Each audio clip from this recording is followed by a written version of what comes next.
Hey everybody, Paul here.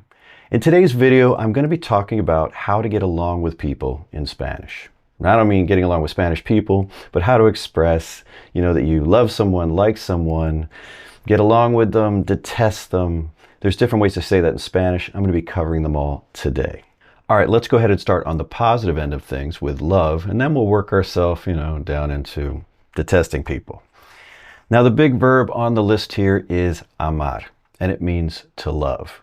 And you can love people and things, but with things you got to be a little careful. I'll talk about that in a second. This is a strong love, right? It's great for family, romance, especially romance. Amo a mi esposa. I love my wife.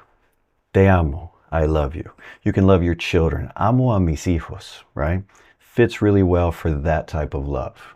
And I'm saying that type of love because in English, we say I love things all the time, don't we? I love sleeping in. I love coffee. In Spanish, we can express those things, but we're going to use different verbs. So let's talk about things. Even though the verbs, the video's not about things, I'm going to work it in because I do rabbit holes. So amar with things. You can use it, but it's a lot, okay? You're really making an emphasis. You love something. Like you'll see t-shirts from Mexico. Amo Mexico. I love Mexico. Now with other things, you can use amar, like I could say, amo el café, but it's like I'm really making a point to be over the top. A more natural way to say that you love something in everyday circumstances, like we use it in English, is to use the verb encantar, which is like to enchant. And it's going to work just like the verb gustar. So we'll start with gustar because it's one of the first verbs people learn, and they have to learn the backwards way it works. So if I'm like, I like coffee a lot, right? Me gusta mucho el café. Well, the verb encantar works the same way, but it's kind of how we translate into English more, how we love things, how we use it all the time. Me encanta el café. And in Latin America, you'll hear another verb a lot, fascinar, which is like to fascinate, but that's not how it's being used. They're going to use it just like gustar and encantar to mean you really love something. Just a little extra emphasis. Me fascina el café. I love coffee. All right, I've gone off on a little rabbit hole there, so let's move on to our next verb to talk about to love, and that is querer. Now, this is our everyday word for to love, to show affection to somebody, much more common than using amar. Te quiero mucho. I love you very much. But literally, I want you very much. So we can't think of this literally into English because it doesn't make as much sense to us, right? Because when we say that in English, it almost sounds, kind of romantic or creepy, depends which way we're going with that.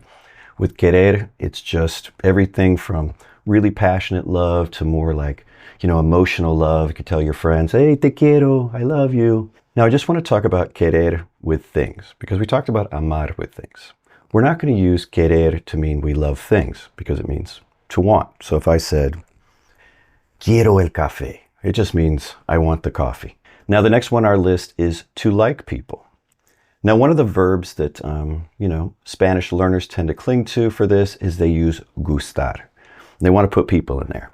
And they'll be like, I like Maria. Me gusta Maria.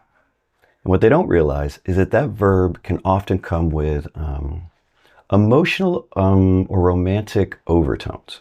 Doesn't have to, but that's how people will hear it. They'll be like, that was an odd verb choice for that. You'll be like, oh, he likes Maria. He likes her. So be careful using gustar with people unless you mean like them, all right? Now with things, it means to like. It's perfect for things. Me gusta el café, right? Me gusta la película. I like the movie. Now I'm going to give you a better expression to talk about to like someone, but before I do, I just want to talk about the sponsor of this video, LINGOPIE. I've been recommending LINGOPIE for a really long time. I think it complements what I teach really well. It is a streaming service that allows you to watch programming from around the Spanish-speaking world. And this is really important so you can work on your listening comprehension while being entertained at the same time.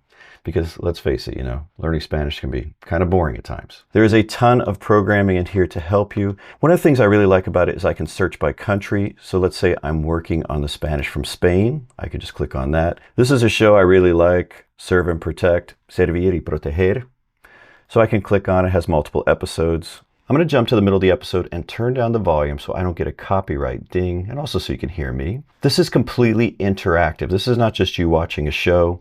You can make the subtitles appear at the bottom, but I really prefer to leave them on the side. That way, if you don't understand something, you can glance to the side, but you don't start to rely on the subtitles. If you don't know what something means, you can click on it, like fantasmas here means ghosts. This little check means it's automatically added to my word list, so I can practice this word with flashcards later. Another option they have now is the ability to practice your pronunciation. Fantasmas. So it said I scored 100 out of 100. That's pretty good. Now for you folks who are studying other languages, you can go ahead and take those languages also at no extra charge. My wife actually uses it to work on her Italian. If you're thinking about trying LINGOPIE, now is a fantastic time. You get 7 days free to try it, plus take advantage of their holiday sale, which ends January 10th, and it is a fantastic sale. All right, let's go ahead and jump back into our lesson. I told you I was going to give you a better way to say that you like someone, that people won't think, is that romantic? And it's going to use the verb caer, which means to fall. So if you had to put on your word list, put it this way: caerle bien or caerle mal. The first one is more common, even if you just pop a no in the front. And I put that little le in there to remind you to use the indirect object pronoun. This verb, and if it's not helping you this way, take the le out. This verb is going to work just like gustar, encantar, what else did I throw out there? Fascinar earlier. It works the same way. So what you're literally saying is, they fall well to me or to whomever, all right? Now I'm going to start this with me. They fall well to me because I think it's the easiest way to explain it. And again, it's just like gustar. Me cae bien tu amigo. Your friend falls well to me. But in English, that wouldn't make any sense. So in English, we would say, I like your friend. Not I like them. I like them. The normal like. Now take a look at that sentence. You'll see that the subject of the sentence is tu amigo. That's why there's no personal a in front of them, okay? We put personal a's when the person is the object. That's not happening here. They're the subject. They control that verb. Your friend falls well to me, okay? Now, just like with gustar, these can get a little bit more complex when we're talking about third parties because we usually pop them up there in front. If I was going to say, Maria likes coffee, I would say to Maria, coffee is pleasing, right? That's what gustar means. A Maria le gusta el café. Well, this is going to kind of work the same way. So if I want to say, Maria likes Juan, what I'm really saying is, Juan falls well to Maria. But we're going to think of it like gustar. So, a Maria le cae bien Juan. That's how it works out. Juan is the subject of the sentence. She's really the object. He falls well to her. Now, if she doesn't like him, you could use caer mal, right? You could say, a Maria le cae mal Juan. But a lot more common with just no. A Maria no le cae bien Juan. Now, this is a construction that, we English speakers have some trouble kind of wrapping our heads around it first and then working into sentences. Just takes some practice. Kind of work through it through the day. For example, go ahead and translate this sentence. Juan likes his boss. Not likes, right? Juan likes his boss. A Juan le cae bien su jefe. Right? Did you get that?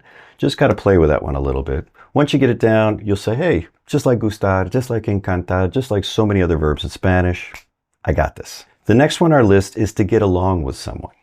Now, whenever I teach this, someone will inevitably say in the comments, they're like, hey, you just covered liking someone. Is this like the same as liking someone? No, it's not the same in English either. You can get along with someone and not like them that much, can't you? I mean, if you can't, or you don't know what I'm talking about, you probably never had a job where you worked with other people, maybe in an office. I mean, you get along with people, not necessarily like them, okay?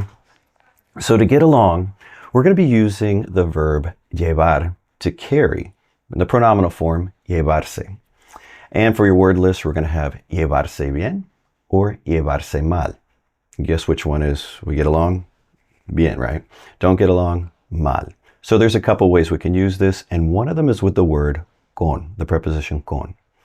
So you could have llevarse bien con, and that's when the subject, is getting along well with someone or not getting along well. So if I was going to say, I get along with Juan, I would say, Me llevo bien con Juan. Now the other option is to use it more reciprocally, right?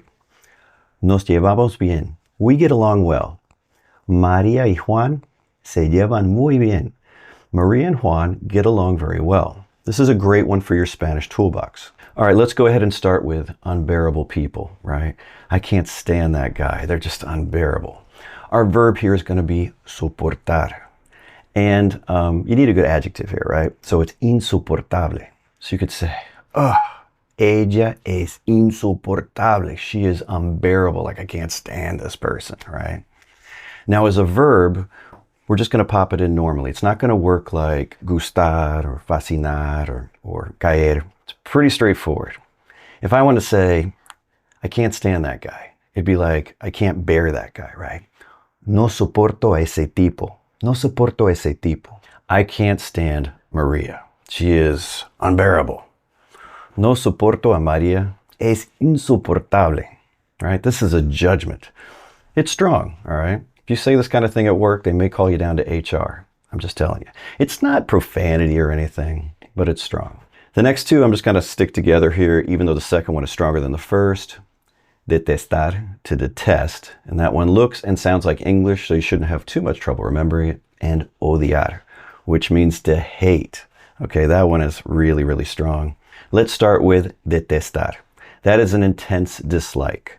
And this works great with people or things. Okay, you could be like, detesto su actitud. You know, I detest her attitude. And something like, María detesta a su ex jefe. Maria detests, just hates her ex-boss. Now we'll move on to odiar. This is even stronger, right? This is hate. Odio ese tipo. I hate that guy. This one also works with things. You could say like, odio el café. I hate coffee, Ugh, I don't know who would say that. And if they do say that, they just need to put some hot cocoa and stuff in there. Then they're going to like it, all right? Well, that's all I have for this video. If you enjoyed it, do me a favor and just give it a thumbs up. And until next time, hasta luego.